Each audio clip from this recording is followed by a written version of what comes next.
할렐루야, 감사합니다. 우리 박건 목사님 그 교회 시스템을 우리 스크랄 한번 좀 전체 도입을 하고 교재도 좀 이렇게 부탁을 하고 그렇게 하겠습니다. 박수 한번 하실까요?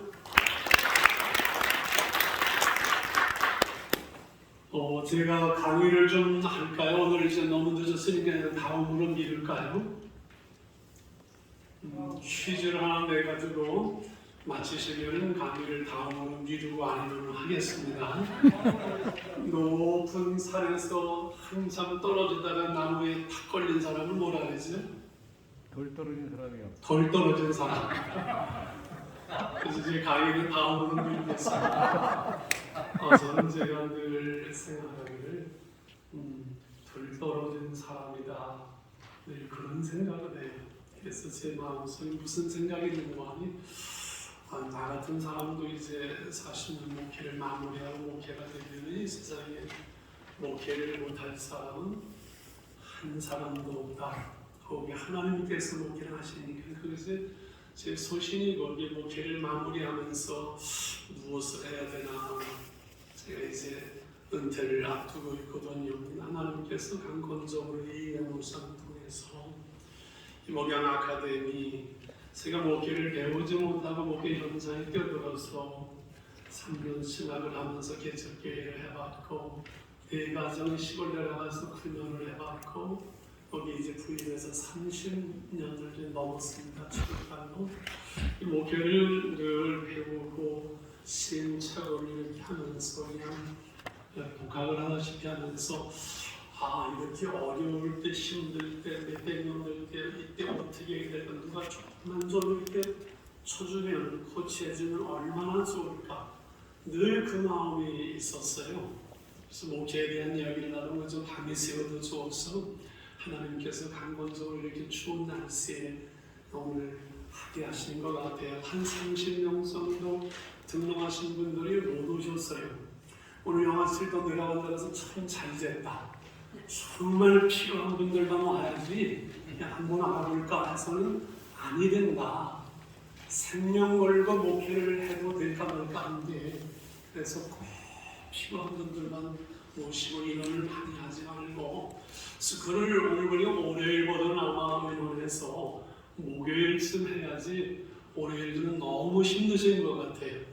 그렇잖아요.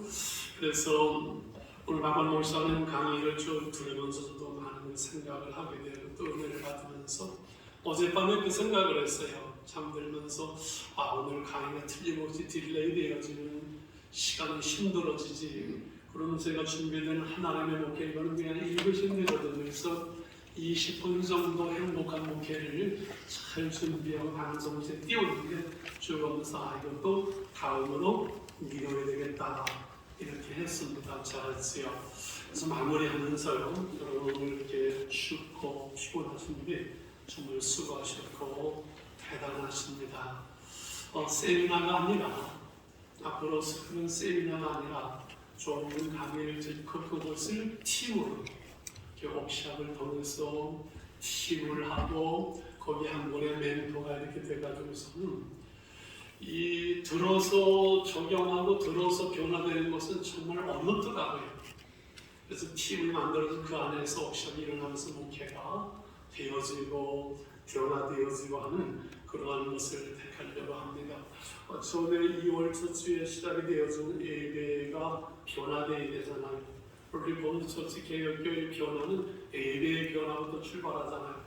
예배는 얼마든지 바꿀 수 있는데 너무 우리 예배가 이렇게 해온 대로 되어졌거든요.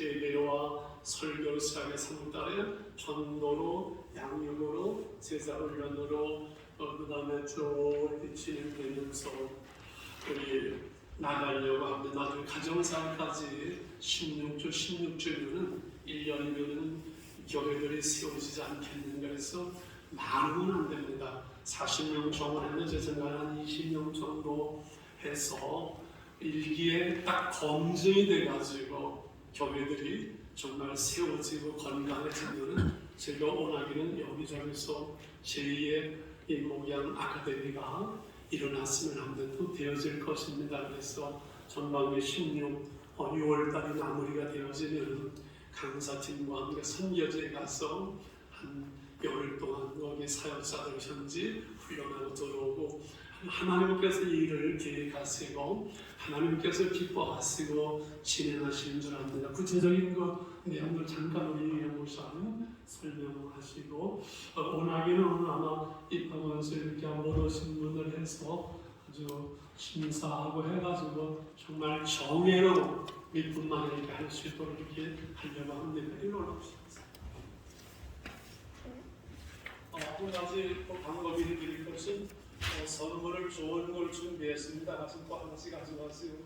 쌀도 한 10포대 맛있는 쌀도 갖다 놔서 필요하시면 가져가시면 되겠습니다.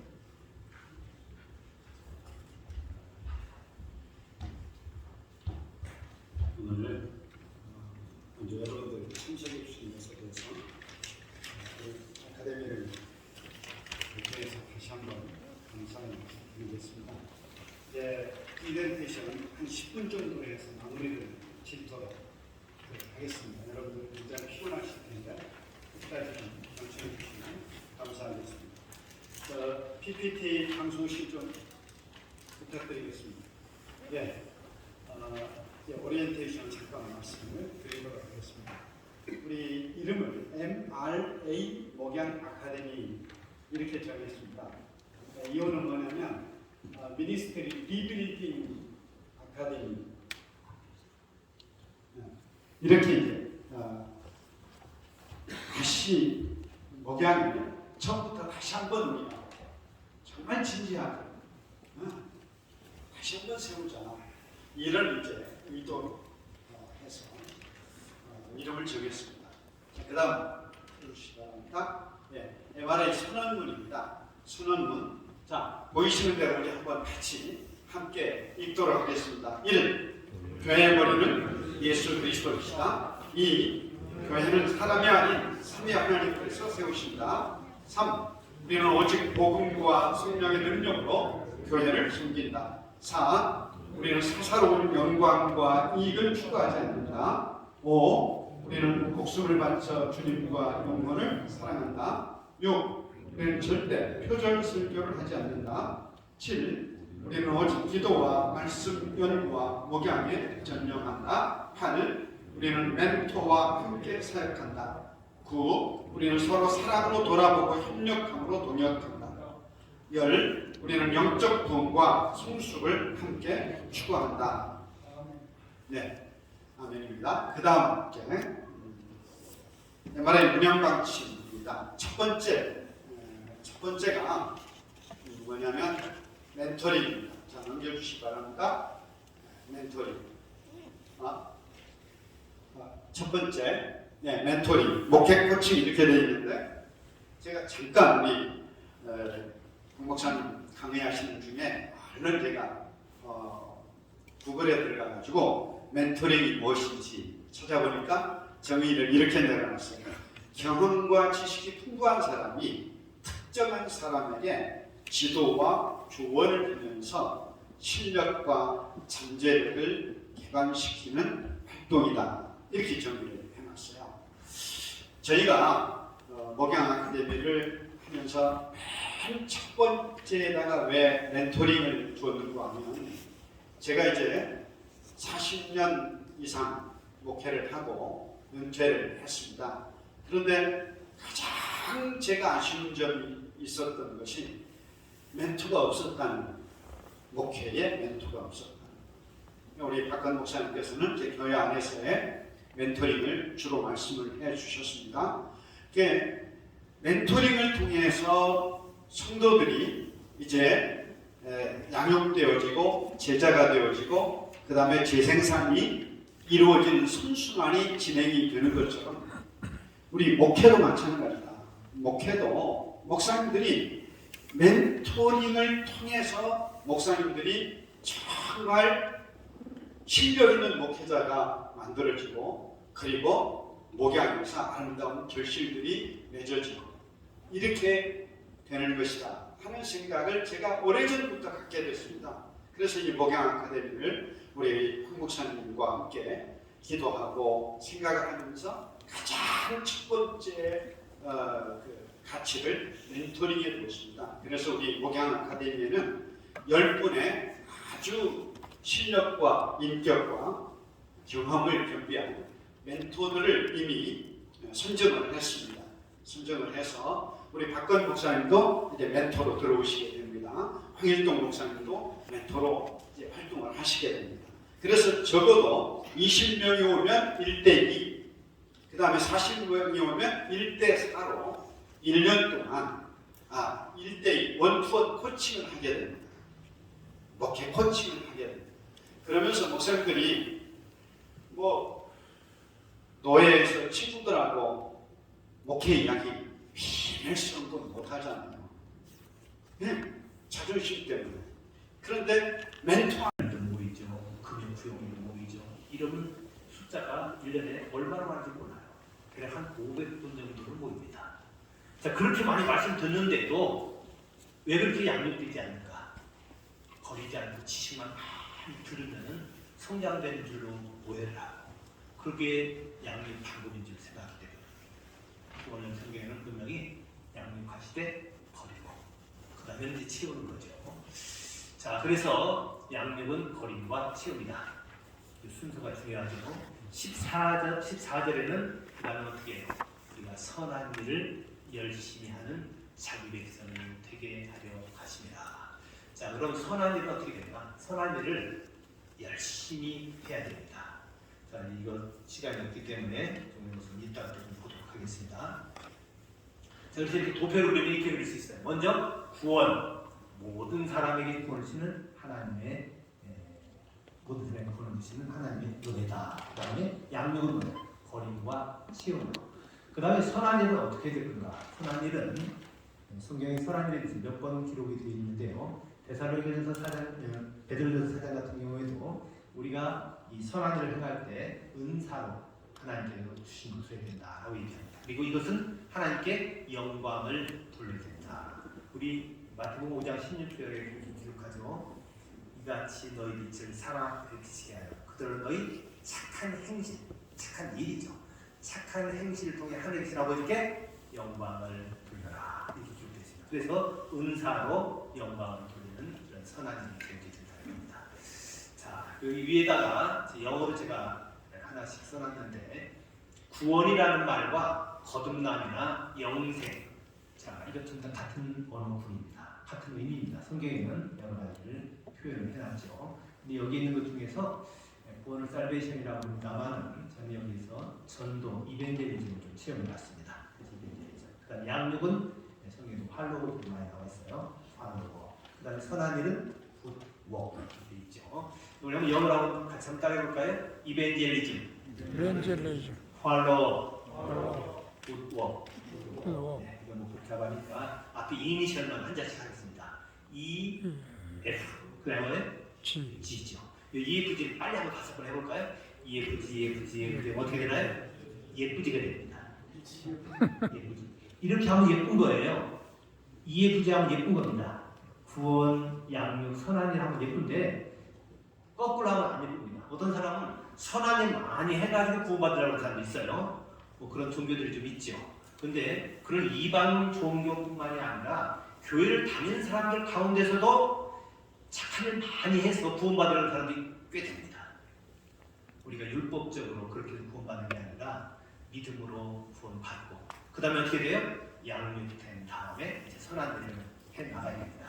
근데 어떤 사람들은 구원도 안 받고 그냥 선한 일 많이 해가지고 그걸 통해서 추억받는 사람 거꾸로 하는 사람이 있는가 하면 또 이상한 일을 하는 사람들이 가끔 있죠. 구원을 받았는데 양육은 안 받았어요. 양육 별로 안 받고 그 다음에 바로 선한 일을 하다 갑니다. 우리 교회에서도 가끔 그런 일을 하는 거 보는데 구원받고 난 다음에 잘 훈련받지 않고 버림과 채용이 되지 않은 상태에서 일을 하다 보니까 문제를 많이 일으킵니다. 여러분들 교회 나온 지 얼마 안 된 사람들 성가대 시켜보세요. 처음엔 좋아하지요. 근데 노래방 착각을 합니다. 그리고 조금 하다가 마음에 안 들면 그만둬버립니다. 여러분 그래서 이게 예수님께서 제자 삼으라는 것에 대해서 잘 또 바울 사도는 이제 사역을 이렇게 얘기하는데 이 표준이 참 중요합니다. 여러분 저는 지금 울산에서 목회를 하고 있는데요. 울산에 있는 초등학교 6학년이 서울로 전학 오면 몇 학년 올까요? 5학년 옵니까? 아니죠. 또 동일하게 6학년 옵니다. 왜 그럴까요? 우리 문교부에서 교육부에서 이것을 표준화시켜 놨습니다. 1학년 때는 뭘 배우고 2학년 때 뭐 배우고 6학년 때는 무슨 단위로 얼마큼 뭘 배운다는 걸 다 정해놨기 때문에 어디를 가도 표준화되어 있습니다. 우리 기독교가 참 강점 중에 하나가 이 표준화가 참 잘 되어 있습니다. 이 성경을 보통 뭐라고 해요? 성경 캐논이라고 그러죠? 캐논이 이게 표준입니다. 이거 얼마나 좋은지 몰라요. 이것만 하면 성경 기독교 경전을 한번 읽는 거기 때문에 아주 좋습니다. 제가 어떤 스님 하던 분을 제자원을 좀 하게 됐는데 그 말씀 이정훈 교수라고 있어요. 이정훈 교수를 그는 이제 동국대학교 불교 철학과거든요. 그래서 그분하고 같이 훈련을 같이 하는데 저한테 그런 얘기를 하더라고요. 목사님, 기독교가 불교를 이길 수밖에 없습니다. 왜냐하면 불교는 몇십 년 동안 그 불교에서 평생 일했다고 하더라도 경전을 한번 다 읽을 수가 없다는 거야. 여러분 저기 해인사에 있는 팔만대장경 가서 보셨습니까? 팔만대장경이 건물 하나에 다 담을 수가 없어가지고 여러 건물로 나눠놨습니다. 그거 아마 어떤 스님도 죽을 때까지 한번 다 못 읽을 겁니다. 근데 우리는 어때요? 이거 쉽게 한번 다 읽죠. 이 기독교는 원래 하나님께서 이렇게 하나님의 지혜로 다 만들어놨고 또 그 다음에 이렇게 사역을 하라고도 구체적으로 가르쳐줬습니다.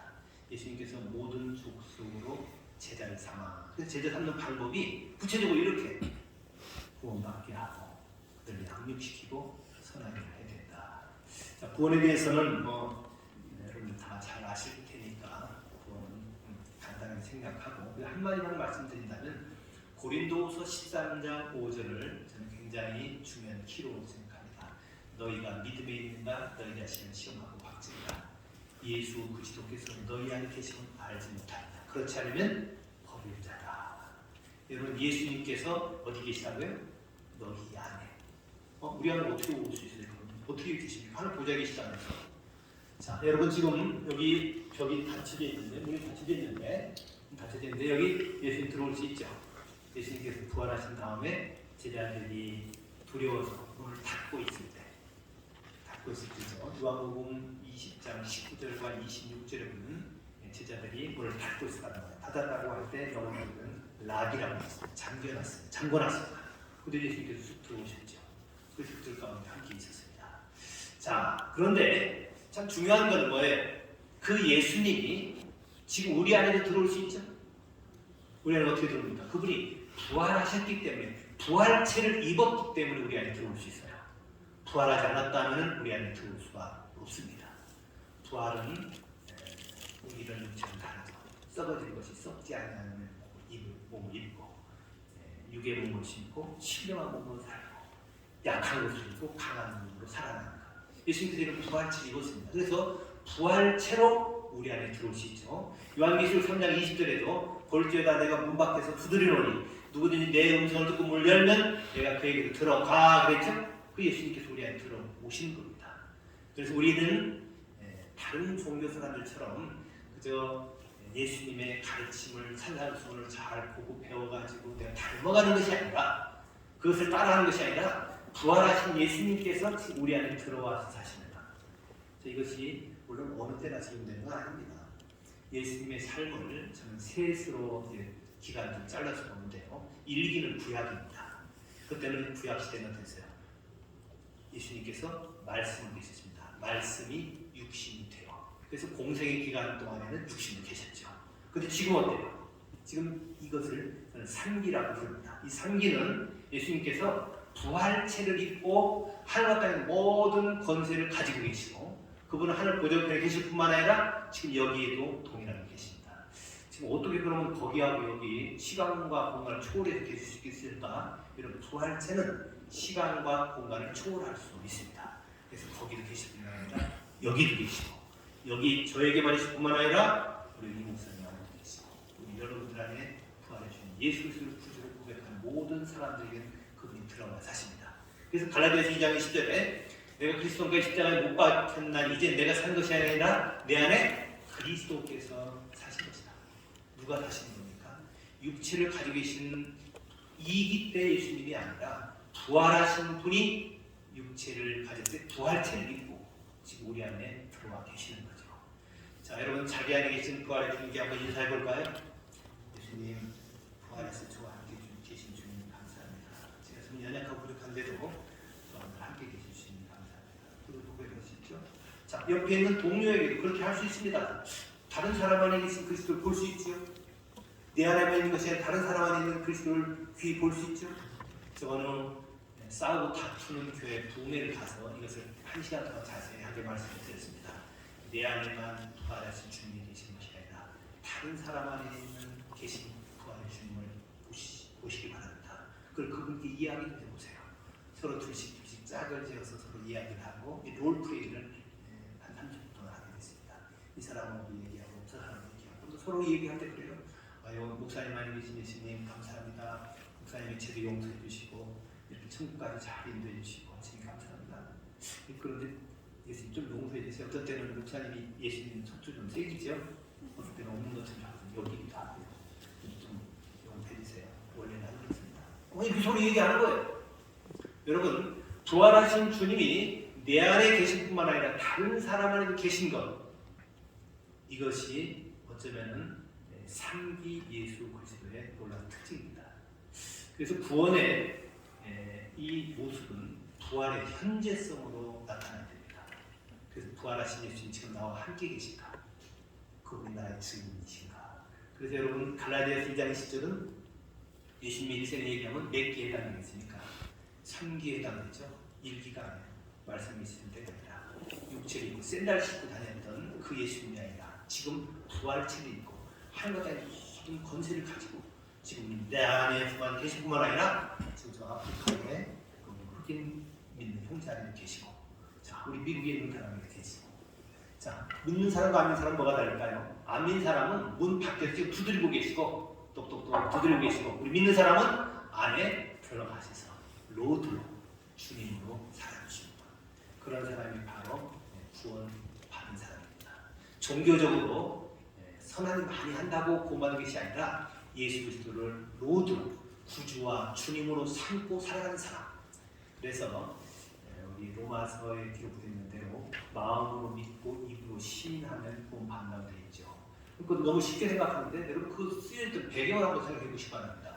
로마 시대 때 예수 믿는다고 화형당하고 죽음 당할 때 예수님은 나의 구주십니다, 나의 왕이십니다라고 고백하는 거 쉽지 않죠? 지금 북한에서 만약에 김정은이 대장입니다라고 얘기하고 하지 않고 예수님이 나의 주이십니다 라고 하면은 그 사람 그냥 끌려갈 거죠. 여러분 옛날이나 지금이나 동일합니다. 표준화는 동일해요. 옛날에도 역시 예수 그리스도를 구주와 주님으로, 지금도 부활하신 예수님이 나의 구주와 주님으로 나를 통치해야 구원을 받은 사람이겠죠.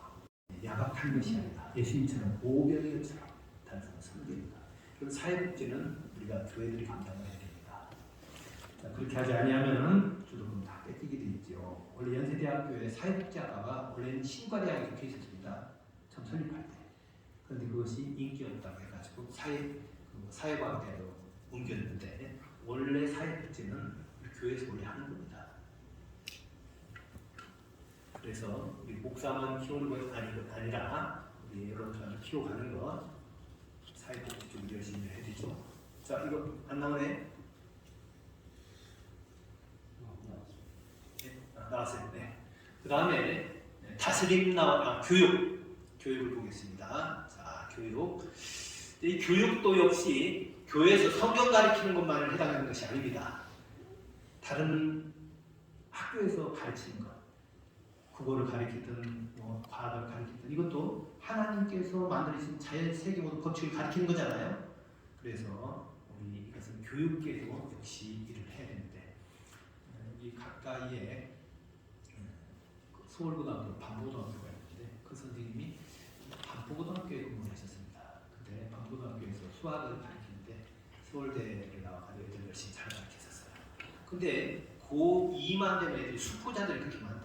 수학 포기자들이 그래 반은 뒤집어져가지고 장들이 공들다 던져 이놈 안 일어나고 던지고 막 그랬는데 애들이 쪼그냥 누구잖아 그래서 에이 관둬라 진짜 나갔다 하고 수학 가르친 다음에 배열론을 하고 할 수 있는 사람들을 하는 겁니다. 그래서 한 10분 그럼 빨리 끝났는데 50분 수업 중에서 10분 동안은 지금 사형리가도 전도하는 거야. 하나님 당신의 사랑 당신 놀라운 계획을 하고 나서 예수 믿을 사람 하고 이제 영입하고 와가지고 저한테 그러더라. 목사님 오늘 내가 애들한테 이렇게 전도를 하는데 목이 좀 쳤어요. 짜장면 다니세요. 내가 뭐라 해야 돼? 사탄을 올라가라 그랬어요. 오늘 무슨 저 전도하고 있는데 왜 나한테 그래? 당신이 수학도 믿음으로 가르치는 게 하나님 연락된 예배야. 당신이 그렇게 하니까 애들이 졸다가도 집에 가서 뭐라 그러잖아요? 우리 선생님은 수학 안 가르치고 전도만 했다고 한다. 그 말에 전도인은 다치잖아. 그러니까 유물 소설에도 좋은 놈들 못 주는 게 만들고 열심히 잘 가르쳐가지고 이걸 가지고 수학을 잘 가르쳐 이게 하나님 연락된 예배다. 그랬더니 와 칭찬받았죠. 이렇게 꿈 만났네요. 그 다음부터는 애들한테 그 재밌게 유머를 섞어가지고 애들을 가르치고 나니까 애들이 열심히 잘 배우는 거야. 그래가지고 그 다음에 방포고등학교 애들이 세계 수학 올림피아드 대회에 나가가지고 은상을 받았습니다. 그 선생님이 그래가지고 이제 어디를 끌려갔죠. 어디를 끌려갔겠어요? 서울과학고등학교를 끌려갔습니다. 서울과학고등학교 수학 문제들을 가르치게 됐죠. 여러분 그분이 그래서 수학 교과서도 쓰고 이렇게 많이 하게 됐는데 여러분 우리 성경 가르치는 것만이 아니라 우리 일반 학문 가르치는 것도 믿음으로 가르치면 하나 불러는 예배가 됩니다. 그래서 우리가 그런 선생님들을 잘 많이 만들어서 교육계를 변화시켜야 됩니다. 하나 더 말씀드린다면 이렇게 한 영역을 훈련시켜야 되는데 교육계 그 다음에 또 어디도 포함될까요? 자, 정치계도 그렇죠. 우리 교회에서 믿음 있는 정치인을 많이 만들어야 됩니다. 믿음 있는 정치인을 많이 만들어서 그들이 정치계에서 권세를 부리고 임의로 주장하려고 하는 사람이 아니라 다른 사람들 중 좀 섬기는 사람들도 많이 만들어내야 됩니다. 자, 그 다음에 또 뭐가 있을까요? 경제계이죠. 돈 버는 이유가 뭐야 돼? 에베소 4장에 도둑질하는 자는 도둑질하지 말고 빈궁한 자에게 구제할 것이 최선을 수고해라 그러죠. 돈 버는 동기가 다른 사람을 돕고 섬기기 위한 동기가 되어야 됩니다. 이 영역별 사역에 해당되는 여러 가지죠. 저는 그래서 성경에서 이것을 알고 제 제자 훈련을 이렇게 하는 것이 표준하다라고 저는 알게 됐습니다. 그래서 저는 제자 훈련을 할 때 영역별 사역을 하게 됐는데 교육계부터 한번 말씀드려볼까요? 제가 88년부터 학교 선생님들 한 그룹을 지정을 했습니다. 그래서 그 선생님이 다른 사람 지정을 했어요. 그래서 그분들이 재림단 해가지고 서울교대, 인천교대 나온 사람들이 몇백 명이 됐습니다. 그 중에 한 선생님은 부산으로 내시를 해가지고 갔습니다. 그래서 부산 지역에 또 선생님들을 가르치고 부산교대, 진주교대, 대구교대를 또 서클을 만들어서 교사들이 나왔어요. 전국에 교사들이 꽤 많았습니다. 800명, 1000명. 그래서 그 선생님은 그 다음에 파피아 뉴기니아 선교사를 갔습니다. 우리나라에서 교사 선교사로는 이룰 겁니다. 홍세기 또 강한 이 부부인데 그래서 파피아 뉴기니아 가서 3년간 교사를 열심히 하고 와가지고 또 교사로 복귀를 했더니 교감으로 안 되는 겁니다. 그냥 보통 사람들은 근무 연한이 있어야 교감으로 나가는 건데 3년이 비니까 안 되는 거예요.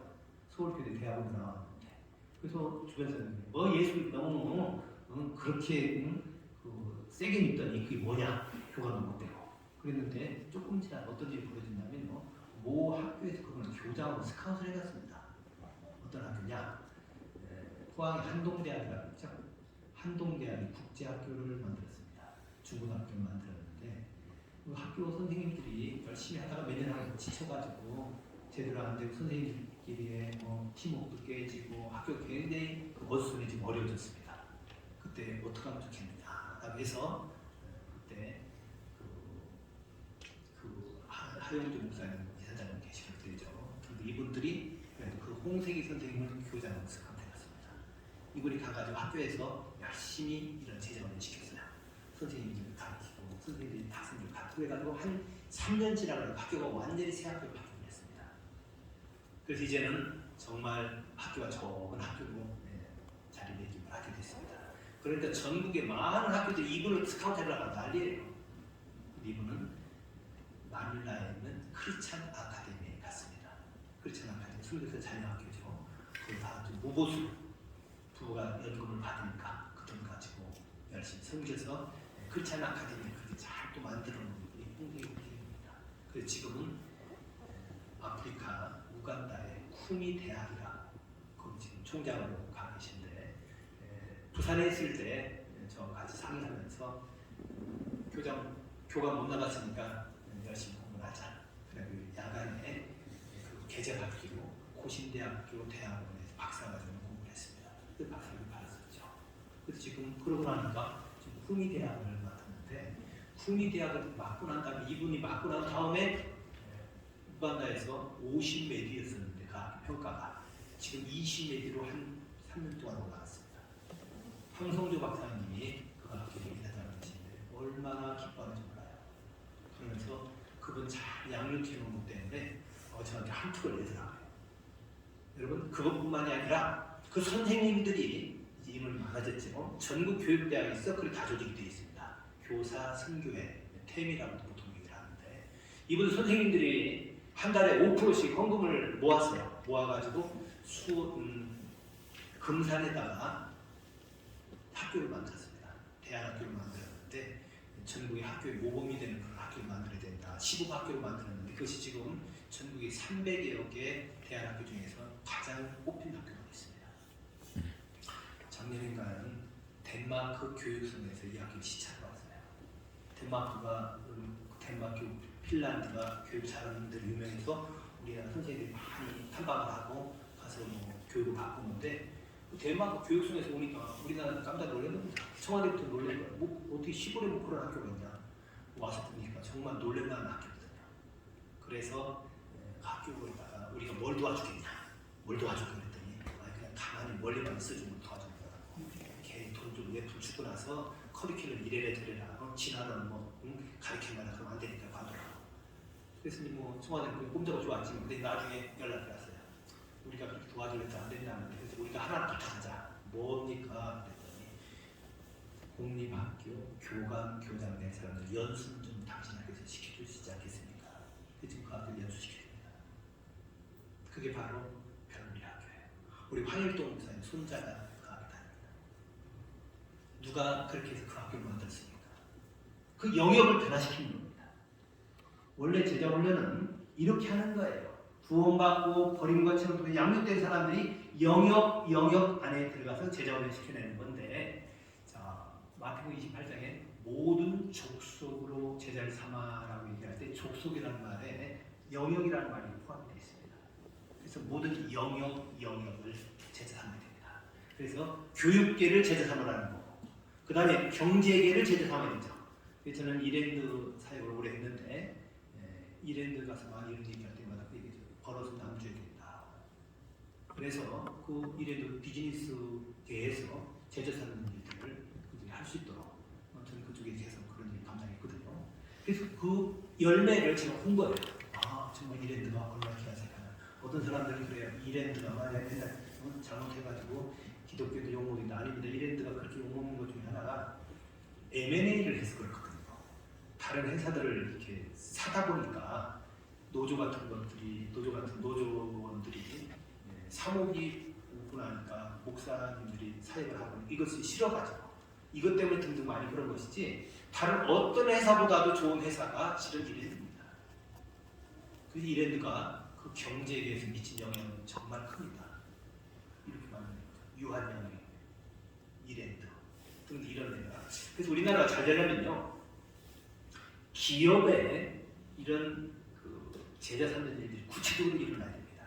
기업에 제자 삼는 건 뭐예요? 가서 예배만 드리는 건 아닙니다. 예배만 드리는 건 그게 미션 기업이 아니고 모든 기업의 목적뿐만 아니라 방법 전체가 다 그렇게 돼야만 이것이 미션 기업이 됩니다. 근데 미국 같은 경우는 12,000명의 기업 채플린이 있습니다. 근데 우리나라는 거의 없어요. 여러분 기업에 사목이 있다고 하면 제대로 말하면 얼마나 큰 힘이 있겠습니까? 영역 사역에서 특히 우리나라가 이제 정말 선진국으로 가려고 하면은 이제 이런 기업의 이런 일들이 잘 일어나야 될 겁니다. 그래서 경제계, 그다음에 정치계 모든 영역이 이루어져 있는데, 이런 혹시 아브라함 카이퍼라고 우리는 잘 압니다. 아브라함 카이퍼가 하란에서 거의 제일 큰 교회 목회를 하셨었죠.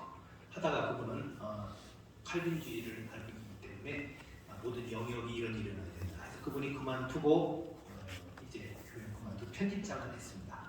편집장을 하다가 그분이 국회의원 출마했어요. 교인들이 저 우리 목사님 권력이 눈이 오도록 발산한다. 그런데 오히려 떨어졌었죠. 다음에는 사람들이 알았어요. 이분이 정말 올바른 뜻을 가지고 있구나. 그래서 그분만 당선시킨 뿐만 아니라 그분에게 재정을 받은 분들도 같이 많이 당선돼가지고 화란에 우리 가장 다수당을 차지한 그분이 화란의 수상을 했죠. 화란의 국부를 아브라함 카이퍼로 꼽습니다. 참 아름다운 소식이죠. 우리나라에도 이런 일이 잘 벌어졌으면 좋겠는데 지금 반대 현상이 많이 일어나고 있습니다. 그 아브라함 카이퍼가 한 것을 보고 나서 누가 컨닝을 좀 했습니다. 안토니오 그람시라는 사람이 컨닝을 했는데, 이분은 이탈리아의 공산당 창시자입니다. 그리고 공산당 창시자가 돼가지고 가만히 보니까 공산주의 운동을 통해 가지고 사람들 많이 죽이면서 소련, 중국 선거한 것 같지만 한 1억 2천만 명을 죽였죠. 그런데 사람들 마음이 이반됩니다. 공산당 혁명은 좋은 줄 알았더니 이렇게 많이 죽이는구나. 사람들이 떠나거든요. 그러니까 안 되겠다. 그래서 네오마르시즘, 신마르시즘이 나와가지고 우리는 이렇게 하면 안 된다. 새로운 정책을 세우겠다 해가지고 문화 마르크스주의를 만들어냅니다. 문화 마르크스주의에서는 핵심적인 내용이 안토니오 그람시의 영역 주권을 일으키는 겁니다. 그래서부터 그런 진지전이라고 일으키는데, 교육계를 변화시켜야 된다. 언론계의 공산주의를 만들어야 된다. 법조계를 만들어야 된다. 그런 일들을 하고 있거든요. 그래서 우리나라도 보통 때로 모르다가 우리나라 노동운동만 하던 사람들에게 위에서 지령이 내려왔어요. 너희들 교육계 들어가라. 그래가지고 전교조가 원래 좋은 선생님들이 하자 모임했었습니다. 그들이 거기 침투해가지고 한 명 두 명 변화시켜가지고 전교조가 저렇게 되버렸습니다. 자, 그 다음에 그들이 언론계도 들어가 버렸죠. 또 어디 들어갔습니까? 문화예술계 들어가가지고 문화예술계에서 상당수가 유물론적인 사상을 가지고 있는 사람들입니다. 그 영역이 변화를 길어요. 그들의 맨 마지막은 원래 의회 공산주의거든요.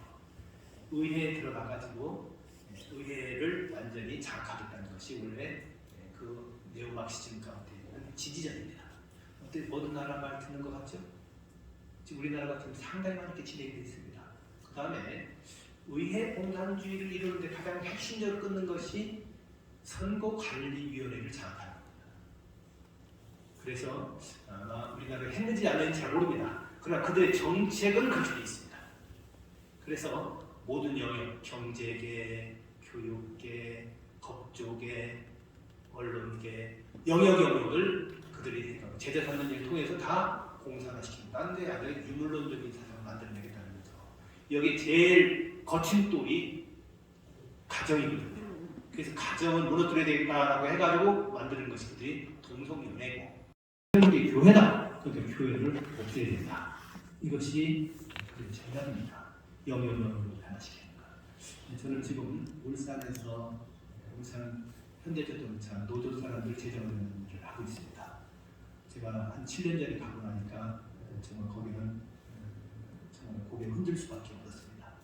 한 명, 두 명 전도하고 또 같이 하고 같이 해가지고 그 영역에 조금 변화가 일어났어요. 변화가 일어나서 그 영역에 있는 사람들이 몇 명만 해도 올바른 소리를 내게 되면은 많이 바뀌거든요. 한 2년 전부터 파업 없이 임금 타결이 벌어졌습니다. 그리고 저와 같이 대화하는 사람들이 대의원으로 많이 참여하게 되고 변화가 일어났는데, 제가 이 말씀을 드리는 이유는 다른 게 아니라 여기 이렇게 표준화되어 있는 재정 방법은 교회에서 구역장들 훈련시키는 게 아닙니다. 우리는 빛과 소금이 됩니다.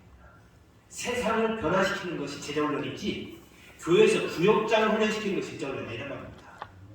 근데 많은 사람들이 그렇게 전략적으로 했어요. 예수님께서 말씀하신 대로 구원받게 하고 양육하기 위해서 그들은 선한 일을 통해서 선한 일을 통해 하나님께 영광 돌리게 되죠. 우리 여기 목양 아카데미 참여 여러분들 이렇게 하면은 열매가 많이 많이 맺혀지는 것 같아요. 그래서 저같이 부족한 사람도 사회를 보니까 이렇게 해도 조금 더 맺혀지는구나라는 제가 경험적으로 봤습니다. 여러분들이 목욕이 가게 참여하는 분들 이렇게 하게 되면은 영역에 큰 변화가 일어나게 되는데 마지막으로 하나만 말씀드리고 시간 좀 말씀드리겠습니다. 저는 여기 신림동에서 목회를 했었습니다. 신림동 서울에서 가서 캠퍼스 사역을 하고 교수들 제자 훈련하고 그렇게 하다가 하나님 하나님 저한테 권고했어요. 너는 왜 식자들하고만 그러냐? 그래가지고 제가 구두 닦기를 다 전도하게 됐습니다. 그래서 구두 닦기를 전도하고 나니까 구두 닦기가 교회에 오게 되고 구두 닦기가 또 때밀이 전도하고 구두 닦기가 또 깎이 보니까 다 전도하고 그런 사람들끼리 좀 만들어지더라고요. 그래가지고 지금도 제가 그 이후로 미국에 와서 10년 목회하고 왔고 지금 물산에 있으면 지금도 여기 서울대 입구 여기 가면은 거기 구두 닦기들 거기 뭐 그런 머리 감는 사람들 그런 사람들 보고 아 형님 오셨어요 형님 오세요 그렇게 합니다. 여러분들 그렇게 영역별로 사역하면은 하나님 나라가 잘 이루어질 것 같고 이것이 저는 제자훈련의 모범이라고 생각합니다. 표준화가 잘 이루어질 수 있는 제 교회가 되고 나라가 되죠. 하나님 나라가 이루어지기 바랍니다. 자 하나만 제가 뒤에 스크린 좀 한번 보여줄래? 스크린. 자 뒤에 것도 보여주세요. 이거 책 표지 나와 있는 거하고 이 책 표지 나와 있는 거 더 뒤에 여기 스크린에 있는데 예 요거 있죠. 여기 선한 일을 때 영역으로 쭉 되어 있는 거고요. 그 다음에 한번 보세요. 그 다음 페이지 보면은 네, 여기 나와 있어요. 1부는 구원에 대해서 써져 있습니다. 그 다음에 2부는 양육에 대해서 써져 있고 3부는 선한 일에 대해서 써져 있습니다. 그리고 4부는 12명의 사례를 쭉 써놨습니다. 교육계에서 했던 사역했던 사람들 몇 명, 경제계에서 한 사람들, 노동계에서 한 사람들, 문화예술계는 우리나라에서 제일 영향을 많이 미치는 학교가 동국대학교 여동여학과입니다. 동국대학교 여동여학 학과장이 이렇게 제자훈련해서 연예인들 제자훈련하는 그런 모습이 거기 나와 있고요. 그다음에 비즈니스계에서는 영등도 공항이 지금 한 10년째 세계에서 1등하고 있죠. 그거를 컨설팅하고 기획하고 있던 정전재 대표가 경제계에서 제자훈련하는 모습이 나와 있습니다. 근데 보니까 같은 영역에서 전도해야지 제일 쉬워요. 여러분들 사업하는 사람을 전도하려면 사업하는 사람이 전도해야 됩니다. 월급쟁이가 사업하는 사람들이 어려워요. 왜냐하면 사장님은 제일 부담되고 힘든 날이 월급 주는 날입니다. 근데 월급쟁이는 어느 날이 제일 좋아요? 월급 받는 날이 제일 좋죠. 그래서 고양이와 강아지가 서로 꼬리가 사인이 다 있는 서로 싸운다고 하잖아요. 만약에 사업하는 사람이 사업하는 게 전도하면 얼마나 좋은지 몰라요. 이 세상 이거 달리들 월급 잘 줘서 그러면 간신히 몇 곳을 줬어. 그럼 그 한마디로 서로 위로가 됩니다. 그런데 월급쟁이는 사업하는 사람한테 사장님 오늘 월급 다 줬어요? 그러면 오늘 월급 참 기뻐요? 그러면 사장은 너무 힘든 거예요. 그래서 같은 영역에서 이렇게 제작을 하면은 그래서 성경에 바울 사도도 브리스라와 함께 고린도에서 법이 같은 거 장막들이 같이 하면서 살고 하죠. 그래서 예수님 제자들 고기잡이 할 때 혼자만 가는 게 아니라 베드로하고 동료들 7명이 같이 다니고 그래서 그 영역을 변화하는 것 같아요. 이렇게 부산에 가면은 청소한교회라고 있습니다. 청소한교회가 있는데 그 교회는 한 2-3천 명인데 간호사들이 한 300-400명 됩니다. 그 영역 사역을 했기 때문에 그런 일이 생긴 거예요. 춘천에 한마음 침례교회라고 있는데 부활에 대해서 많이 강조하는 교회죠. 그 교회는 학교 선생님들이 많아요. 학교 선생님들 처음에 전도를 해요. 그래서 그 영역이 많습니다. 이렇게 영역을 사역하면 하나님을 쉽게 잘 이루어질 것 같습니다. 혹시 제가 잘 몰라서 이 책 그냥 갖고 오기 때문에 몇 개밖에 안 갖고 왔는데 저거는 그만 나한테 꼭 필요한 것 같다. 그런 사람들은 신청을 해주시면 나중에 돕도록 원래 교범이기 때문에 다 못 드리고 전달하도록 하겠습니다. 시간이 없어서 이 정도만 하겠습니다. 감사합니다. 한 2분만 기도해요. 자, 기도하겠습니다. 다 같이 한번 기도합니다. 제자 훈련의 표준화 이걸 위해서 여러분들 같이 말씀 나누는데 1분 동안 기도하시기 바랍니다.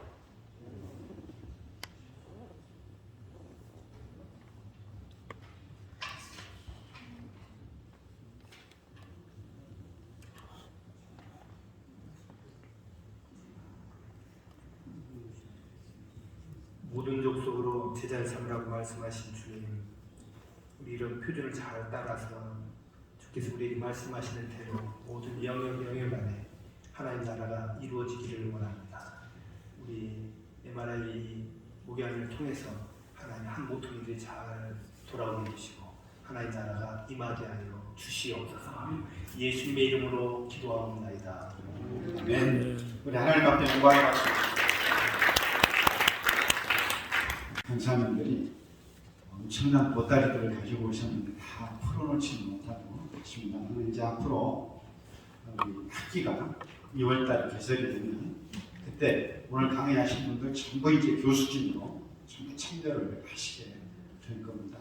그래서 그때 이제 충분하게 각 분야에서 이제 특히 제자훈련 분야에는 우리 강고영 목사님 전혀 지금까지 우리가 가지고 있었던 제자훈련의 패러다임이 전혀 다른 정말 놀라운 패러다임을 가지고 계십니다. 그리고 또 조용식 목사님 오전에 오셨다 하시는데 그분 또 그리고 또 몇몇 분들 제자훈련 분야에 아주 탁월한 강사 교수진을 확보하고 있습니다.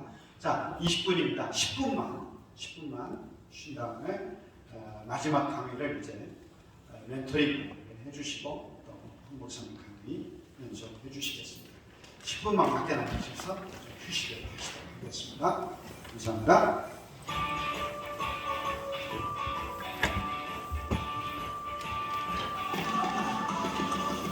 은혜가 너무 크기 너무나도 감사합니다.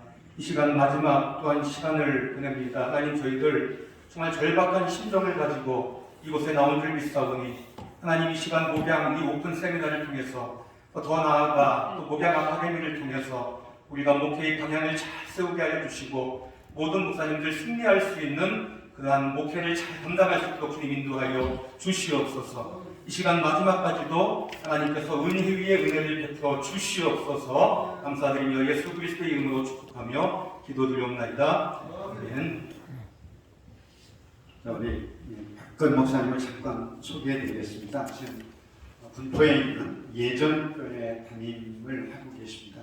그 전에 미국에 있는 풀러에서 우리 한국 목사님들 중에 최초로 멘토링으로 박사학위를 받으셨고 또 충신에서 멘토링 강의를 하시고 이것저것 선교기관이라든지 이런 곳에서 멘토링 강의를 쭉 해오시고 있습니다. 자, 우리 박한 목사님 나오실 때 박수로 한번 환영해 주시죠.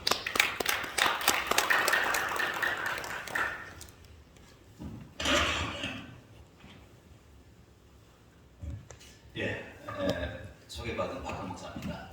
제가 오늘 좀 강의를 PPT로 저도 준비를 했는데 PPT로 준비를 해서 진행을 하면 그거 다 하려고 생각하면 시간이 좀 지나갈 것 같아가지고 그래서 그냥 제가 칠판을 사용을 해서 시간 될 때까지 하겠습니다.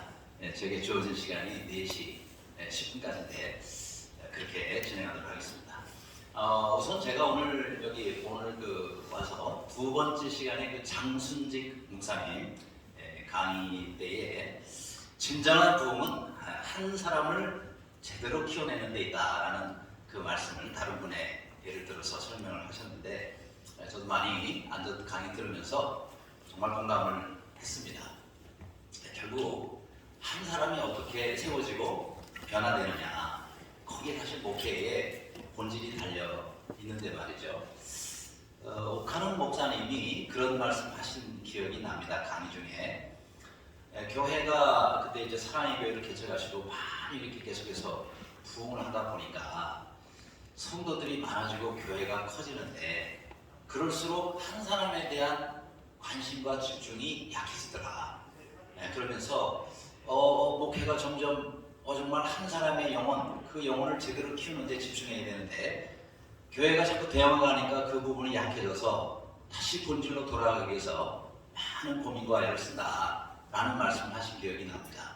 근데 사실 교회는 성도 한 사람 한 사람을 제대로 키워야 되는데 그게 참 쉽지가 않습니다. 그래서 아까 우리 구원 양육, 그다음에 선한 일을 이렇게 강의하신 것처럼 제일 먼저는 구원을 받아야 되고 그 다음에 이제 두 번째는 잘 양육을 시켜야 또 선한 일을 감당할 수가 있는데 그래서 저도 목회를 시작하면서 항상 어떻게 하면 한 사람의 영혼을 좀 제대로 키울까 이런 고민을 많이 했습니다.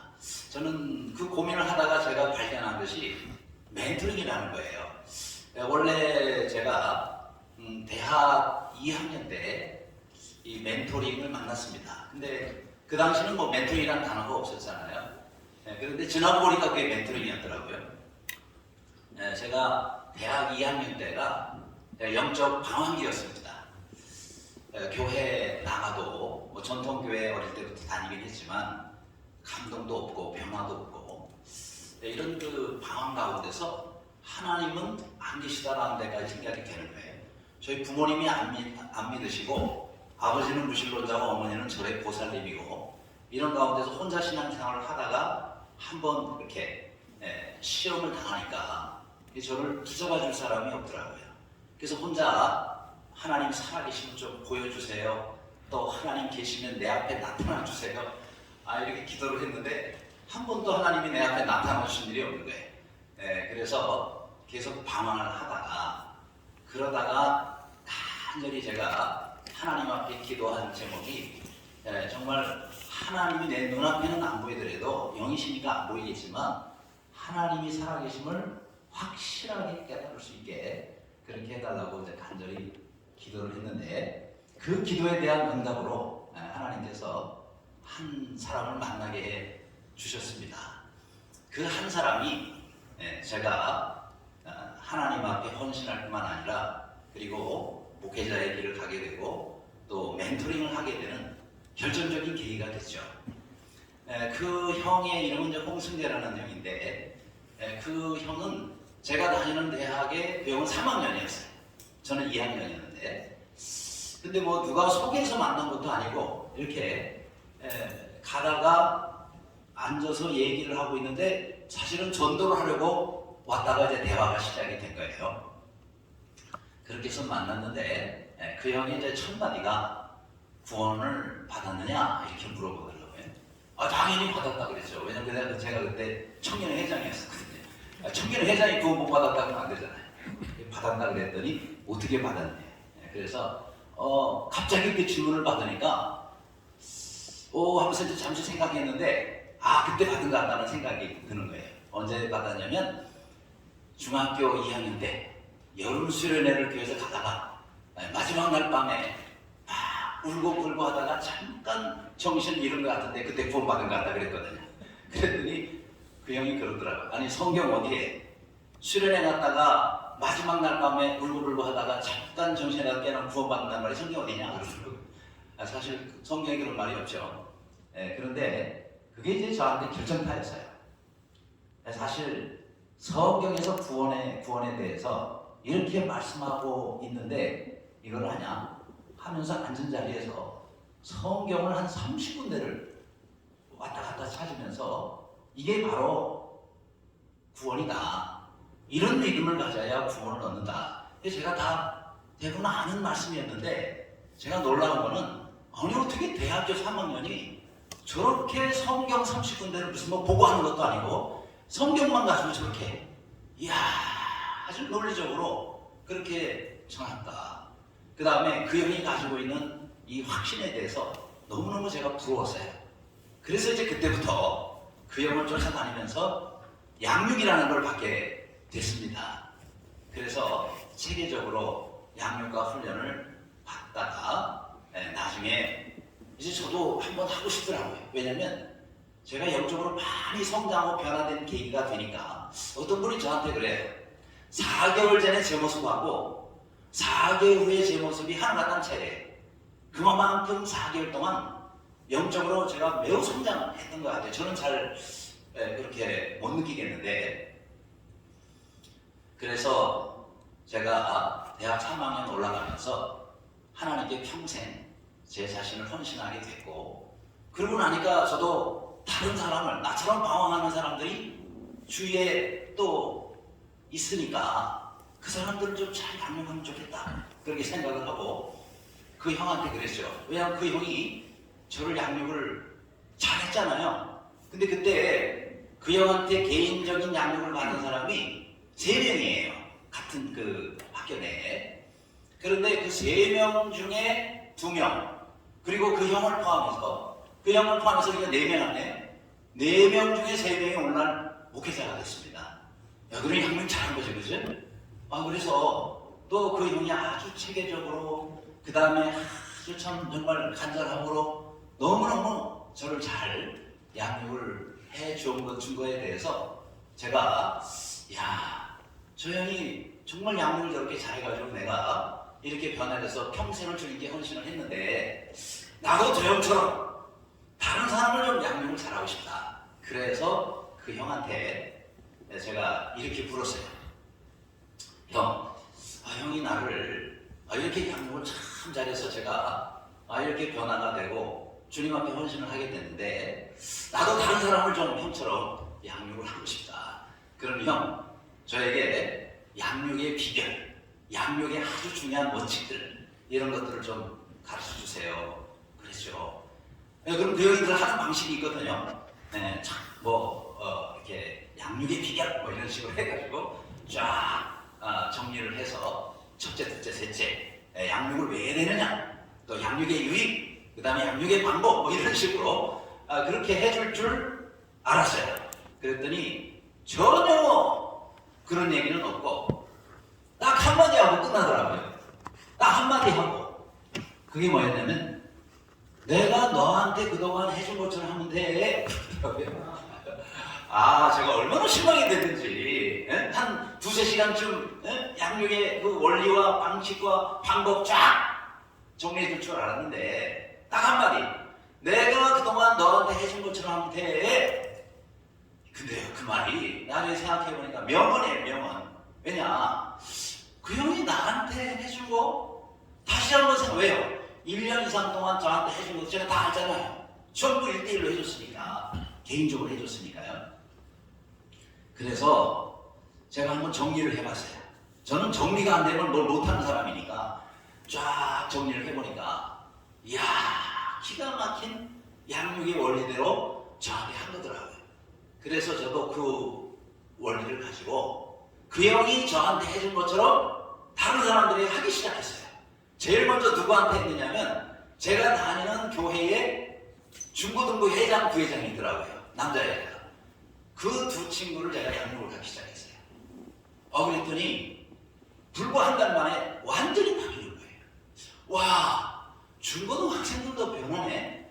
그래서 이제 대학생들, 제가 이제 대학생이니까 대학생들에게, 제 후배들에게 하기 시작을 했고, 그래서 그때에 제가 다니는 대학에서도 이제 그 형이 매주 전도를 하고, 매일 전도를 하니까 저도 전도를 안 할 수가 없어요. 왜냐하면 그 형이 전도에 대해서 가르쳐 줬죠. 그 다음에 본인이 나가서 전도를 하죠. 그리고 저를 끌고 가니까 전도를 안 할 수가 없어요. 그러다 학교를 안 갈 수 없잖아요. 전도 안 하려고 학교를 안 가면 안 되잖아요. 학교 가면 그 형한테 붙잡히는 거예요. 그래서 또 전도하자. 그래서 정해놓은 시간은 토요일 날 오후는 정해놓은 시간이에요. 그 외에는 수시로 전도를 하는 거예요. 그래서 전도를 하면서 결심하고, 그 다음에 또 예수님 믿는 친구들이 많이 생기기 시작하잖아요. 어떻게 해요? 양육 바로 들어가야죠. 왜요? 구원받았으면 양육을 해야 되는 거예요. 사람이 태어났으면 양육을 해야 되잖아요. 그래서 양육을 시작했어요. 왜냐면 교회에서 해보니까 이렇게 하면 되겠구나. 그래서 그 뒤로 한 명 한 명 제가 전도한 사람들을 양육을 했어요. 그 사람들이 점점 늘어나니까 나중에 한 20명 정도가 되는 거예요. 야, 20명을 양육하는 게 보통 일이 아니더라고요. 그런데 그룹으로 하면 안 돼요. 왜냐면 그 형은 절대 그룹으로 하지 말아라. 그룹으로 하면 그거는 공부가 돼버리는 거지. 엄마가 자녀 양육하는 거 1대1로 하지 않냐. 그래야 제대로 양육이 되는 거지. 그룹으로 하는 거 뭐하고냐. 그러니까 1대1로 해. 이러니 뭐 제가 1대1을 안 할 수가 없잖아요. 그래서 한 명 한 명을 양육하기 시작했어요. 그러다가 이제 20명 정도가 되니까 이 20명이 매일 이제 만나야 되겠더라고요. 그래서 이제 점심시간에, 그러니까 점심을 미리 먹고 점심시간 1시간을 딱 잡아가지고 다 모여. 왜 제가 양육하니까 안 올 수가 없어요. 오면은 어제 읽은 말씀 가지고 같이 나누고 그 다음에 또 받은 그런 또 자기의 기도 제목에 대한 은혜를 나누고 그리고 또 경건의 시간, 큐티라는 거 하잖아요. 그것도 같이 나누고 기도 제목 나누고 그래서 좀 시간이 가요. 그렇게 해서 이제 전체 모임을 갖고 나머지는 전부 개인 양육을 하는 거예요. 그래서 대학 3학년, 4학년 때를 이렇게 한 사람 한 사람을 양육을 하면서 학교에서는 보내고 그 다음에 교회를 가니까 교회도 양육받을 사람들이 있잖아요. 그죠? 청년들. 그래서 그 당시에 교회에 좀 문제가 있어가지고 다 나가버렸어요. 교회에. 근데 딱 청년 한 명이 남아있는 거예요. 그 청년 한 명을 데리고 양육을 시작했어요. 양육은요 한 명 데리고 하니까 제일 좋더라고요. 왜냐면 이 그룹이 되면 한 명 한 명 양육하는 힘들잖아요. 그런데 특보 환경이 한 명 딱 남아있으니까 그래서 그 한 명을 붙잡고 양육을 하기 시작해요. 그 형이 저한테 해준 것처럼 그렇게 하기 시작했어요. 이 한 명이 변하대. 자기 친구를 데려와요. 그러더니 또 그 친구가 또 데리고 와요. 이렇게 해가지고요 1년 만에 그 청년들이 한 80여 명이 된 거예요. 이야, 이렇게 양육을 하니까 이런 역사가 일어나는구나. 그러다가 제가 총신제 신대원을 가게 됐고 거기를 이제 졸업하고 나중에 저쪽 미국을 유학을 가게 됐습니다. 그래서 이제 플러 신학교, 아까 여기 강의안에는 홀리 신학교가 나와 있는데 홀리가 아니라 플러입니다. 플러 신학교에 선교학을 공부하러 갔는데 이 선교학을 공부하다가 제가 원래 이제 박사학위 과정을 선교 역사로 원래 들어갔어요. 선교 역사로 거기 선교학 석사 THM 과정을 마치고 선교학 박사 과정을 전공을 선교 역사로 지원을 해서 들어갔습니다. 들어갔는데 어느 날 제 친구 중에 한 명이 그 친구는 이제 먼저 공부를 해가지고 선교학 박사 학위를 먼저 받은 친구예요. 그래서 저한테 그러는 거예요. 야, 네가 정말 간절히 공부하기를 원하는 네가 정말 하고 싶은 게 뭐냐 그러더라고요. 그게 멘토링이지 그랬죠. 그럼 왜 멘토링 안 하냐? 이걸 어디서 누구한테 어떻게 될지 모르겠다. 아니 여기 학교에서 리더십 가르치는 클린턴 교수가 있잖아요. 그분 멘토링 가르치는데 그분을 통해서 너 멘토링 네가 늘 자나깨나 멘토링 생각하고 있고 그리고 잠자다가도 멘토링들은 벌떡 일어난다며. 그러니 너 평생에 이거 전공하면은 네 뒤를 따라다닐 텐데 네가 정말 하고 싶은 걸로 해야지. 그래. 그래서 제가 간절히 하나님 앞에 기도하고 마음에 확신이 들더라고요. 그러니까 선교 역사 전지도 교수 찾아가가지고 제가 얘기를 했죠. 제가 아무리 생각해도 선교 역사는 아닌 것 같습니다. 뭐 하고 싶은데 멘토링 하고 싶습니다. 그래. 네가 왜 멘토링 하려고 하는지 나한테 얘기해봐. 쫙 얘기를 해. 그러면 네 확신이 그렇다면 바꿀 수 있어. 정말이야. 내가 도와줄게.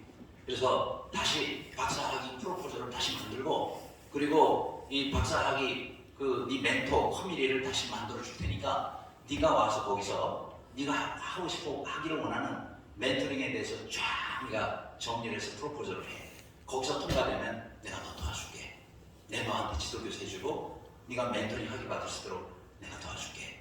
그렇게 해서 준비를 해가지고요. 박사학위 들어갔던 거 취소하고 다시 멘토링으로 이제 학위 과정을 공부하게 됐습니다. 근데 그 공부를 하면서 제가 그 당시에 섬기던 교회가 남가주 사랑의 교회였어요. 남가주 사랑의 교회에 청년들에게 이걸 적용했습니다. 멘토링을. 거기 남가주 사랑의 교회는 사랑의 교회와 연결이 되어 있잖아요. 그 당시에는 이제 오정현 목사님이 담임을 하고 계셨는데 거기에 저희 이제 선임 부목으로 7년을 있었거든요. 그래서 이거 지도하고 있는 청년들에게 이걸 적용을 했어요. 다른 게 아니라 남가주 사랑의교회는 사랑의교회 제자훈련 방식을 이어받았기 때문에 사랑의교회 제자훈련 방식이 그대로 적용이 되고 있었습니다. 그런데 제자훈련에 약점들이 보이는 거예요. 장점들이 많이 있는데 단점이 보이는 거예요. 무슨 단점이냐면 양육이 앞서 양육이. 아까 우리 강목사님 양육 많이 강조하시잖아요. 양육이 없어요. 야, 이 양육이 부족하구나. 근데 이 멘토링의 핵심은요, 훈련 멘토링도 있지만 양육 멘토링이 아주 중요합니다. 그래서 이 양육 멘토링에 저는 어떻게 보면 많은 경험을 갖고 있고 또 해왔기 때문에, 그래서 청년들에게 부족한 게 보이는 거예요. 아, 이 친구들은 제자 훈련은 지금 돼 있지만 양육이 제대로 안 돼 있다. 여러분, 양육이 안 돼 있는 사람에게 제자 훈련을 하잖아요. 이빨이 안 났는데 딱딱한 누룽지 먹이는 거하고 똑같습니다. 예, 먹을 수도 없고 손아보고 싫어요. 그래서 반드시 이 모든 시스템에는 순서가 있다. 순서가. 그게 뭐냐면 양육부터 시작하는 거예요. 양육. 근데 양육은 두 종류가 있거든요. 1대1 양육이 있고 그룹 양육이 있습니다. 그런데 그룹 양육 들어가기 전에 1대1 양육부터 들어가야 돼요. 왜냐? 여러분, 사람이 태어나면 뭐부터 해야 돼요? 엄마가 1대1 양육부터 시작합니다. 돌 때까지도 그렇고. 어느 정도 크면 가족 중에서 이제 뭐 형제끼리 키울 수도 있고 아니면 뭐 언니가 도와줄 수도 있고 가족 중에서 양육이 돼. 그룹 양육이죠, 그게. 그러나 태어나서 적어도 돌 때까지는 개인 양육을 해야 됩니다. 엄마가 못하면 할머니도 와서 해줘야 되거든. 근데 교회가 이 개인 양육이 부족한 거예요. 왜 못하느냐? 개인 양육을 해줄 사람이 없어요.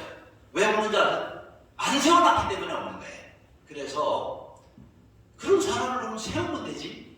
그래서 제가 남가주 사나이교회 청년을 맡을 때 거기에 그룹이 그 당시에는 한 25명 정도 되는 청년들이 있었는데 그 청년들 가운데 한 10명을 제가 뽑았어요. 그래가지고 10명을 전부 1대1 양육을 할 수 있도록 1년을 훈련했어요. 1대1 양육자로 당신들은 앞으로 이 과정이 마치면 반드시 한 사람씩을 양육을 해야 된다. 그래서 이 훈련을 1년 동안 다 같이 하자. 들어올 사람 들어와. 그랬더니 한 10여 명 정도가 들어오더라고요. 그 10명을요 1년 동안 1대1 양육자로 훈련시켰어요. 요즘 우리 교회에서 하는 말로 하면은 양육 멘토죠. 양육 멘토. 이 양육 멘토 그 훈련을 시킨 거예요. 그랬더니요 이 10명이 1년이 지나니까 한 사람 양육하는 걸 마쳤기 때문에 그 다음부터 자기 셀에 또 자기가 관계되어 있는 그런 한 사람 한 사람들을 무조건 1대1로 맡아야 돼. 그래서 제가 만든 그 양육 교재를 가지고 1대1로 양육을 하기 시작했습니다. 그런데요 놀라운 변화들이 일어나요. 그 전까지 그룹으로 할 때 단계별 성경 공부가 잘 돼 있었거든요. 변화가 안 일어나요. 그런데 한 사람 한 사람을 1대1로 계속 만나가지고 몇 개월을 만나니까 변화가 되는 거예요. 그러니까 그 그룹들이 자꾸 이제 변화가 되니까 친구들 데려오고 또 변화되니까 또 데려오고 또 양육을 하고 그렇게 해서요 25명 모이던 그룹이 1년 만에 100명이 되더라고요. 이야, 이 사랑의 교회 안에서도 양육을 하니까 이런 변화가 일어나는구나. 그래서 그 가운데 어떤 형제는 증조 할아버지가 되고 어떤 자매는 증조 할머니까지 되더라고요. 왜? 자기가 양육한 사람이 또 다른 사람 양육하고 그 사람이 또 다른 사람을 양육하고 그러니까 4대니까 증조 할머니, 증조 할아버지가 되죠. 폭발적으로 성장하는 걸. 그러니까 양적인 성장이 사실은 뭐 더 중요한 것은 아니고 더 중요한 건 사실 질적인 성장이에요. 질적인 변화거든요. 근데 그게 이루어지더라. 그래서 여러분 우리나라에 조시 맥도웰이라는 분이 2번을 방문했습니다. 근데 이 조시 맥도웰이라는 사람은 지금 전 세계 최고의 기독교 변증가예요. 근데 이분은 전 세계 1000여 개 대학에서 2,500만 명의 대학생들에게 복음을 전한 사람, 책도 110권 정도를 쓰고 그 다음에 미국의 탈고신학교의 최고등 졸업을 하신 매우 탁월한 분인데 그러니까 전 세계 이분은 리서치예요. 그래서 전 세계 지금 기독교가 어느 방향으로 가고 있고 어떤 상태인지를 아주 정확하게 데이터를 가지고 분석하는 전문가입니다. 근데 이분이 한국교회를 진단했어요. 와서 2번 와가지고 뭐라고 진단했느냐면 한국교회 지금 많은 문제점들이 있는데 한국교회 문제의 진정한 해결책은 사이즈가 아니다. 교회 사이즈가 아니고 깊이에 달려있다. 이렇게 진단을 했어요. 깊이. 그러니까 이제 한국교회가 사이즈는 크잖아요. 뭐 전 세계 뭐 50대 교회 안에 몇 개 교회가 있고 이 사이즈예요. 그런데 변화가 안 되니까 사회에서 손가락질 받고 손가락질 받고 어려워지니까 전부 지금 교회가 어려워지는 코로나 시대가 우리에게 다가온 거 아니겠습니까? 근데 이번에 진단은 교회가 사느냐 죽느냐는 사이즈 문제가 아니라 깊이 달려 성도들이 깊이가 없다는 거예요. 왜 깊이가 없느냐? 양육이 안 돼 있고 훈련이 안 돼 있다. 그래서 아하, 목회는 정말 한 사람 한 사람을 제대로 세우는 데이구나. 그래서 저는 이제 제가 20년 전에 개척을 했습니다. 예전교회라고. 아까 군포라고 그러셨는데 의왕이 있습니다. 왜 의왕이냐? 의로울 의자에 왕왕자를 쓰더라고요. 의로우신 왕께서 친히 다스리신 동네에 사는 사람입니다. 근데 의왕시 이제 예전교회를 개척을 해서 지난주가 딱 20주년이 됐어요. 그래서 20주년 감사 예배를 드렸는데 20년을 돌아보게 되죠. 저희 교회는 공장에 있습니다. 그러니까 그 지금 있는 지역이 공장지대입니다. 공업단지예요. 그래서 공업단지에 들어가가지고 공장을 샀어요. 그 공장을 사가지고 교회로 바꿨죠. 그래서 왜 공장 갔느냐? 싸서 갔어요. 거기가 작아요. 저는 안양에서 처음에 개척을 했는데, 근데 좀 교회가 이제 양적으로 많이 성장하니까 좀 넓은 데를 하려고 넓은 데 찾는데 안양은 없더라고요. 너무 비싸거나. 그래서 눈을 의왕으로 돌렸더니 의왕도 쉽진 않은데 공장이 아주 좋은 데가 나타난 거예요. 그래서 공장을 사가지고 들어갔죠. 근데 그래서 저는 스스로 예전 공장 공장장이라고 생각합니다. 예전 공장, 뭐 만드는 공장이, 제가 그 공장이요 KNC라는 공장을 샀는데 통신기기 만드는 공장이었어요. 거기를 사가지고 왜 사냐면 너무 싸더라고요. 땅값이 일단 그 건너편, 길 건너편에 2분의 1밖에 안 돼요. 반값. 그러니까 같은 돈 가지고 2배 넓은 데를 얻을 수 있으니까 여기 좋겠다. 그래서 이제 공장을 사서 들어갔는데 왜 그래서 공장이냐 글쎄 그러죠. 우리 교회는 제자 만들고 멘토 만드는 공장이다. 거기에 나는 공장장이고 사장님은 예수님이고. 그래서 그때부터 열심히 아무튼 멘토 만드는 그 일을 합니다. 근데 우리 교회 멘토는 제자가 된 다음에 멘토가 돼요. 그러니까 제일 먼저 세 가족이 온다. 우리는 반드시 1대1 양육부터 들어갑니다. 현재 우리 교회 성도들 가운데요 95% 이상이 1대1 양육을 다 받았어요. 그러면 5%는 왜 못 받았냐? 끝까지 안 받아요. 어떤 사람이냐면 나 계속 1대1 양육 받으라고 쫓아다니다 교회 떠날래 이런 사람들이 있어요. 그래서 안 되겠더라고요. 집에서도 그러잖아요. 밥 먹으려고 하면 막 도망다니는 애들 있잖아요. 뭐 기다려주는 거죠, 그죠?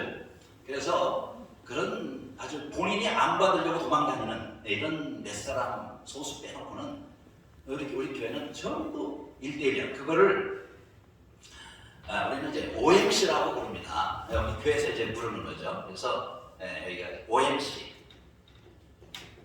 양육이고 이 양육은 OMC. 이 OMC는 원톱 멘토링 클래스의 약자입니다. 1대1 양육 과정이에요. 그래서 뭐든지 세 가족이 처음 오면 반드시 양육 들어가야 된다. 그것도 1대1로. 이거 안 하면요 우리 교회는 아무것도 못해요. 이 OMC를 못한다. 물론 제자훈련을 못 들어가고 교회 재직이 된다든지 어떤 사역을 하실 수가 없어요. 왜요? 양육이 안 되는 사람이라면 지금 영적인 갓난아이한테 뭘 바뀝니까? 그 다음에 이 양육한 사람이 그 다음 들어가는 게 우리는 이제 그 다음에 훈련입니다. 훈련. 그래서 저는 양육과 훈련을 구별합니다. 또 구별해야 되고요. 왜냐? 이건 다른 말로 교육이라고도 볼 수 있는데 교육과 훈련은 비슷합니다. 근데 절대 양육과 교육은 같지 않아요. 이거 구별하는 게 굉장히 중요합니다. 목회에 있어서. 왜냐하면 여러분 갓난아이가 있어요. 이 갓난아이가 양육이 급해요? 교육이 급해요? 너무 어려운 질문을 드렸나요? 갓난아이는 양육이 급합니다. 초등학교 가면 그때 교육이 시작되는 거고 갓난아이는 지금 양육부터 해야 돼요. 그런데 교회 오면은 왜 교육부터 시키자고요? 우리가 언제 교육 시켰으면 양육시키? 아니 세가족반이라고 하더라고요. 여러분 세가족반은요 반자로 끝나요. 반은 학교에 있는 게 반입니다. 이거 교육이에요. 세가족 반은 양육이 아니에요. 그냥 뭐 오리엔테이션 할 수 있고 교회 속에 그거는 있을 수 있죠. 그러나 세가족반 했다고 그게 양육입니까? 아니에요. 세가족반은 교육을 한 거예요. 지금 세가족에게 가장 급한 것은 양육이 필요해요. 그것도 1대1로 해야 돼요. 왜냐하면 그룹으로 모아놓으면요 개인 체킹이 안 됩니다.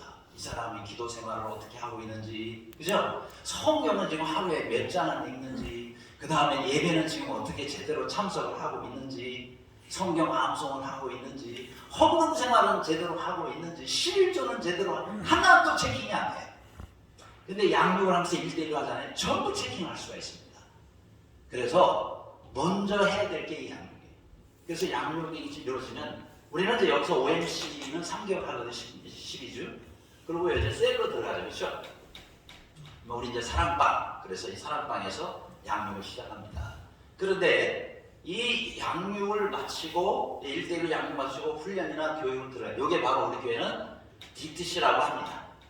Discipleship Training Class. 그래서 OMC를 마친 다음에는 반드시 DTC로 들어가요. 제자훈련. 네, 제자훈련은 이번에 전문가들이 3분이 이번에 강의를 하신다고 합니다. 그래서 제자훈련은 우리 이분들에게 맡기도록 하고, 우리 교회는 제가 쓴 제자훈련 교재가 있습니다. 그래서 이제 그걸로 하는데 12주 플러스 12주예요. 그래서 12주에 1단계, 12주 2단계. 그래서 제자훈련은 2단계로 구성이 되어 있습니다. 왜 그러냐 보니까 제가 지금 있는 목회하는 노암 지역이 전국 평균이에요. 전국 평균. 뭐 생활소득이나 뭐 아니면은 뭐 다른 거나 전국 평균이에요. 그걸 어떻게 할 수 있냐면 대통령 선거를 할 때요. 네, 안양어와 군포 지역이 이 지역이 대통령에 출마한 사람들의 전국 득표율이 안양어와 군포시 똑같이 나와요.